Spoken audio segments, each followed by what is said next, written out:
Good day everybody, Arthur here. This week's video is all about improving the power of your punches. I'm going to take you through some theory and some drills to improve those punches, especially looking at the straight punch and developing more power there. Now I apologise for the dogs barking in the background. Try living next to them, it's even worse. Let's get straight into it. So two things to look at in this video. One is structure. Two, propulsion or power generation, which we'll look at in the second half of the video. So for the first one, structure. Basically the structure of your punch determines how much of the power you generate actually makes it to the target and actually impacts the target. Now I've got some sticks here to help demonstrate. Imagine these sticks are your limbs. So from here they're connected by a bit of connective tissue, some tendons, ligaments, and they are put into a structure that looks something like this. So you have a bit of a zigzag happening, which is the equivalent of this. We have the base leg on one side, center of gravity, and the punch on the opposite side there.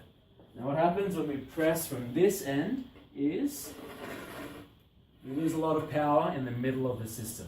There's nothing really linking the force here to the force on the opposite side. So this punch, and this is being the hand, won't really have too much of an impact forward. It won't be propelled forward too hard. Now if you straighten up the structure so everything is in line from the base leg to the target like so, provided they're all connected, if you press from the back, everything moves forward. So by pressing with the back leg, if we have a good structure, we can get a direct line from the ground into the target, which is how we want to punch. So let's look at that and how to do that from a fighting stance.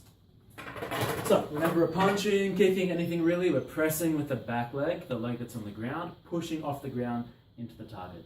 The only exceptions are if we're punching in mid-air or in water, but generally if we can press from the ground and push off the ground, we'll have a much stronger strike into the target. Also, if the ground's slippery as well, maybe we can't really use that pressing motion. So from here, what we want to have with structure is a straight line from the back leg into the target like so, with all of the joints in the body more or less on that line as much as possible. So from here you can see my toes are facing towards the target, so really the side of the foot's facing towards the target. The hip, knee, shoulder are all in line, making a straight line from the fist all the way back down to the base leg like so. This is very important. If we're punching and the shoulder is on the side of the center of gravity, when we punch, we'll have this type of a reaction and lose a lot of force by pivoting backwards like so. Similarly, if we're punching and we have a 90-degree angle between the direction of the punch and the direction of the body, when we punch, we're going to have a bit of a kickback against the target this way, and we'll lose a bit of force that way. So by crunching the body, we can get a straight line going from the fist down to the back leg, which means we lose minimum force when going into the target. So from here, very important, again, the back leg, hip, fist, and shoulder in a line. So right now the shoulder's not in a line, so what we need to do is crunch the abs and tilt the body to get that shoulder into the center of the profile. With the front hand, same thing, crunch the abs, tilt the body to get the shoulder from being on the side of the body into the center of the profile, like so. Now when we're doing that tilting motion, basically what it is a 45-degree forward crunch, and you can see that the punching shoulder is higher than the back shoulder. It's basically the same position any boxing knockout will have. If you look at any boxing knockouts on Google Images, the back shoulder's dropped a little bit, the front shoulder is a bit raised, and it's now directly in the center of the profile. There's a straight line. The shoulder is on that line between the foot and the fist, so we don't have any kickback happening in any direction. Same thing with the backhand. It would be the best direction to show it. From here, by tilting the abs, crunching them, curling the back into a ball, you can see the back shoulder has dropped relative to the front shoulder. Again, we can raise it like this. If we need to, that's fine. But the actual angle of the shoulders is more or less 45 degrees down. And the hand is up. The shoulder is now going from being on the side to being in the center of the profile. So now it's on the line of the strike. That way the force gets transmitted through the shoulder and not beside the shoulder like so. Very important, practice it. The biggest drill for this is to find a mirror. Go in front of the mirror, watch yourself make the strike very slowly, and watch that everything is in a line. Aside from this, you can videotape yourself from behind and have a look at how it looks from behind. Is the shoulder traveling into the center of the profile? Is everything lined up when you strike like so. Okay, 2 big drills for that. Aside from that, we can do a drill where we're just looking at the different components. So using the hand, then stop the hand almost at the strike. From here, shifting the weight forward, pressing with the back legs, which we'll talk about in a second. And then from here, pivoting, then from the pivoted position, crunching, developing the rest of the strike like so. Chunk it down to different components, work on them individually, but put them back into the punch to make it nice and strong. Okay, that structure, again, that limits the amount of force that you generate that actually gets to the target. So having better structure means we can get up to 100% force, and that means much more powerful strikes. You're not wasting energy, not wasting force generation.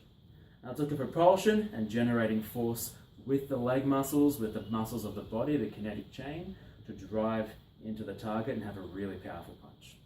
So from here, when we're punching, we all know that it's not just an arm movement. A punch is a whole body movement. Really, the only job of the arm and the chest muscles is to be very quick, penetrate through the target, and recoil very quick as well.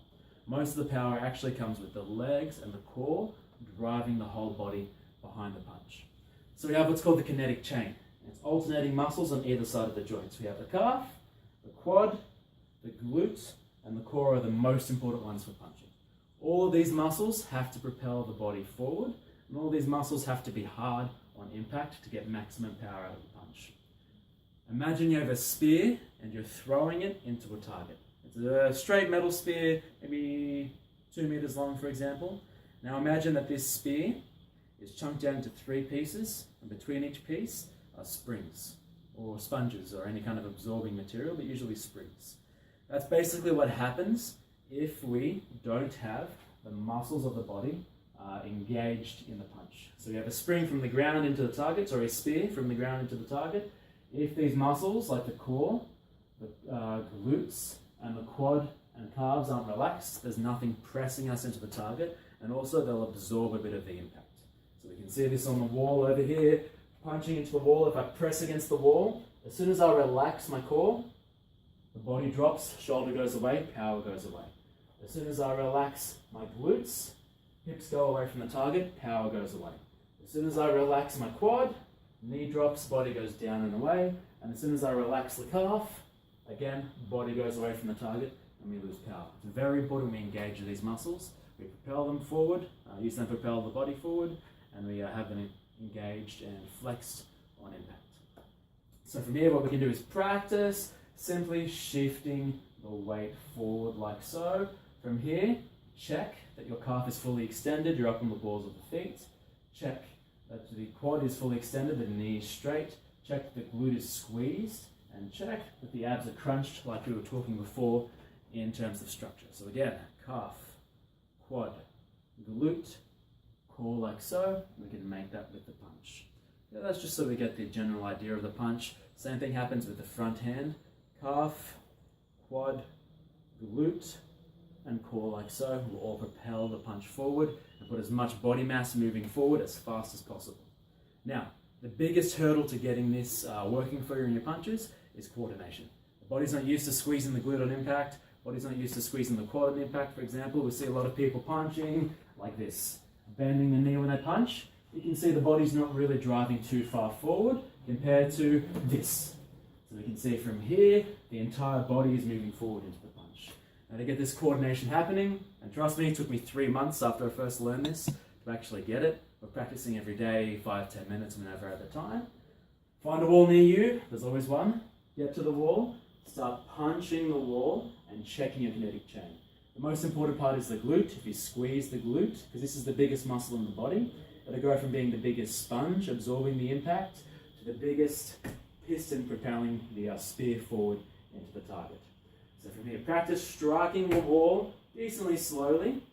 You can do it without the kinetic chain to see what that feels like, and then practice, literally put your finger in the glute muscle, not on the inside or in the middle, but in the glute muscle, and practice squeezing when we make contact.